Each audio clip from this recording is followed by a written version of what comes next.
మన ఉమ్మడి ఆంధ్రప్రదేశ్ రెండుగా విడిపోయి ఆంధ్రప్రదేశ్ తెలంగాణగా విడిపోయి నేటికి సంవత్సరం అవుతుంది. ఫిబ్రవరి 20వ తారీఖున రాజ్యసభలో కూడా బిల్లు పాస్ అయిన తర్వాత ఆంధ్రప్రదేశ్ మొత్తం మీద విశాఖపట్నంలోనే న్యాయవాదులు సుమారు 206 రోజులు సమైక్యాంధ్ర గురించి పోరాటం చేసి ఇది సంవత్సరం క్రితం ఇదే రోజున మా ధర్నా కార్యక్రమాన్ని కూడా విరమించడం జరిగింది.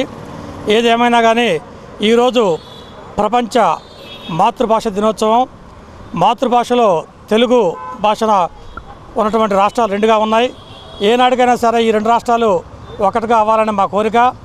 ఇలాంటి ఈ రోజున మా ఊరి సుబ్రహ్మణ్యం గారు పెద్దబాల శిక్ష మాతృభాష తెలుగుని మరి వ్యాప్తి చేయడానికి ఈరోజు ప్రతి ఒక్క గ్రామం తిరిగి ఈ వ్యాన్ ద్వారా మాతృభాషని జిల్లాలో అలాగే రాష్ట్రంలో కూడా వ్యాప్తి చేయడానికి కృషి చేస్తున్నందుకు మా న్యాయవాదుల తరపున వారికి ధన్యవాదాలు తెలియజేస్తున్నాం.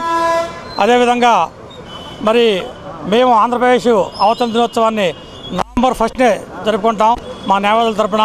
అంతేకాకుండా జూన్ 2వ తారీఖు కాదు, నవంబర్ 1నే మేము ఆంధ్రప్రదేశ్ అవతరణ దినోత్సవం జరుపుకుంటాం ఇందుకు మూలంగా తెలియజేస్తున్నాం.